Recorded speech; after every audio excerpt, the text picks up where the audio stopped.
ಓಂ ಶ್ರೀ ಗುರು ಬಸವಲಿಂಗಾಯ ನಮಃ.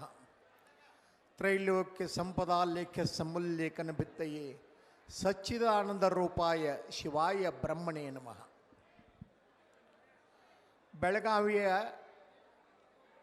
ಗ್ರಾಮೀಣ ನಗರ ಭಾಗದ ಬಡವರ ಬಂಧು ಎಲ್ಲ ಸರ್ವಜನ ಹಿತೈಷಿಗಳು, ಈ ಭಾಗದ ಜನಪ್ರಿಯ ಶಾಸಕರಾದ ಸಹೋದರಿ ಶ್ರೀಮತಿ ಲಕ್ಷ್ಮೀ ಹೆಬ್ಬಾಳ್ಕರ್ ಅವರ ಹುಟ್ಟುಹಬ್ಬದ ಈ ಭವ್ಯ ಸಮಾರಂಭದಲ್ಲಿ ವೇದಿಕೆ ಮೇಲೆ ಆಶೀರ್ವಾದವಾಗಿರುವ ಎಲ್ಲ ಪರಮ ಪೂಜ್ಯರಲ್ಲಿ ಪ್ರಣಾಮಗಳನ್ನು ಸಲ್ಲಿಸಿ, ಇವತ್ತು ನಿಮ್ಮೆಲ್ಲರ ಆಶೀರ್ವಾದ ಪಡೆದು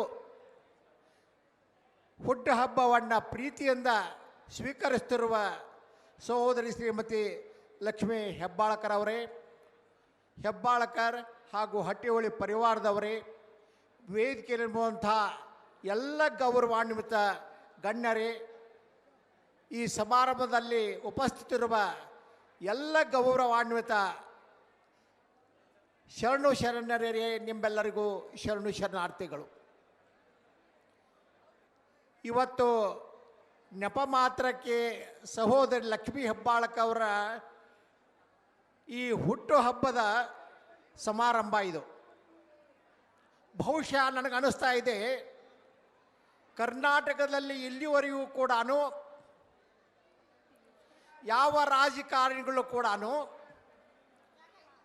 ತಮ್ಮ ಹುಟ್ಟುಹಬ್ಬದ ಜೊತೆಗೆ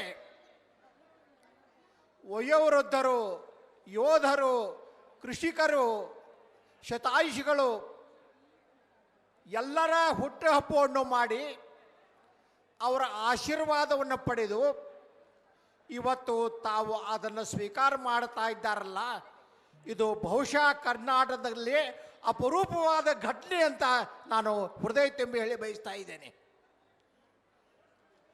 ಯಾಕಂದರೆ ಇವತ್ತೊಬ್ಬ ಶಾಸಕ ಆಗಲಿ, ಲೋಕಸಭಾ ಸದಸ್ಯನಾಗಲಿ, ಒಬ್ಬ ಮಂತ್ರಿ ಆಗಲಿ, ಅವನ ಕರ್ತವ್ಯಗಳನ್ನು ಅರಿತುಕೊಂಡಿರಬೇಕು. ಅವರ ಕರ್ತವ್ಯ ಏನು, ಸಮಾಜಕ್ಕಾಗಿ ಕೊಡಬೇಕಾದ ಕೊಡುಗೆ ಏನು, ಜನರ ಹಿತವನ್ನು ಹೇಗೆ ಬಯಸಬೇಕು, ಜನರ ಕಣ್ಣೀರು ಹೇಗೆ ಒರೆಸಬೇಕು, ಜನರು ನನ್ನ ಮೇಲೆ ವಿಶ್ವಾಸ ಇಟ್ಟು ನನ್ನ ಆರಿಸಿ ತಂದಿದ್ದಾರೆ, ಇಷ್ಟು ಬಹುಮತದಿಂದ ಆಯ್ಕೆ ಮಾಡಿದ್ದಾರೆ, ಅವರಿಗಾಗಿ ನಾನು ಏನಾದರೂ ಮಾಡಬೇಕಲ್ಲ ಅನ್ನೋ ಕಳ್ಕಳಿ ಶಾಸಕರಿಗೆ, ಮಂತ್ರಿಗಳಿರಬೇಕು. ಇವತ್ತು ಪ್ರತಿಯೊಬ್ಬ ಶಾಸಕರಿಗೂ ಪ್ರತಿಯೊಬ್ಬ ಮಂತ್ರಿಗಳಿಗೂ ಕೂಡ ಲಕ್ಷ್ಮೀ ಹೆಬ್ಬಾಳ್ಕರ್ ಅವರವರು ಒಂದು ಉದಾಹರಣೆ ಆಗಿದ್ದಾರೆ ಅನ್ನೋ ಮಾತನ್ನು ನಾನು ಹೇಳ ಬಯಸ್ತಾ ಇದ್ದೇನೆ.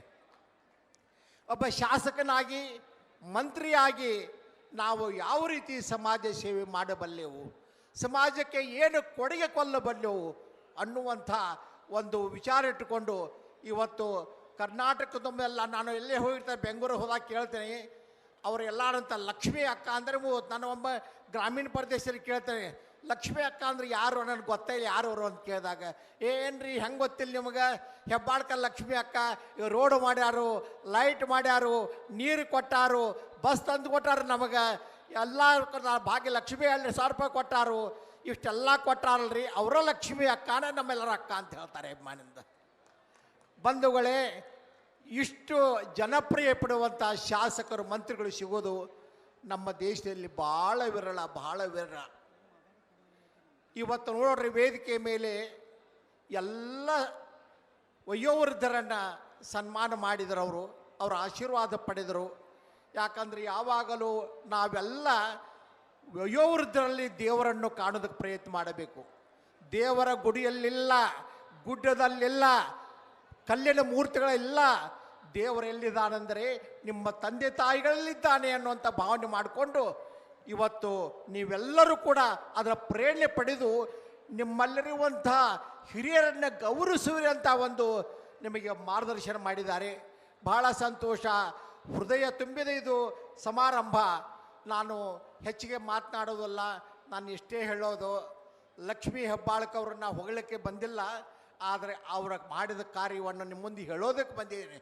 ವ್ಯಕ್ತಿ ಪ್ರಶಂಸೆ ಅಲ್ಲ ಇದು. ಯಾವುದೇ ವ್ಯಕ್ತಿ ಒಳ್ಳೆ ಕಾರ್ಯ ಮಾಡಿದಾಗ ಬೆನ್ನು ತಟ್ಟಿ ಅವ್ರ ಪ್ರೋತ್ಸಾಹ ಕೊಡುವುದು ಧರ್ಮಗುರುಗಳ ಕರ್ತವ್ಯ. ಅದು ಯಾವುದೇ ಪಕ್ಷ ಇರಲಿ, ಅದು ಯಾರೇ ವ್ಯಕ್ತಿ ಇರಲಿ, ಅವರು ಯಾವುದೇ ಪ್ರದೇಶ ಬರಲಿ, ಒಳ್ಳೆ ಕಾರ್ಯ ಮಾಡಿದಾಗ ಆ ಕಾರ್ಯವನ್ನು ಪ್ರಶಂಸಿಸಿ ಅವರಿಗೆ ಮುನ್ನೆ ಸಾಗುವಂತೆ ಮಾಡುವುದು ನಮ್ಮೆಲ್ಲ ಕರ್ತವ್ಯ. ನಮ್ಮ ಕರ್ನಾಟಕದ ಅಹೋಭಾಗ್ಯ.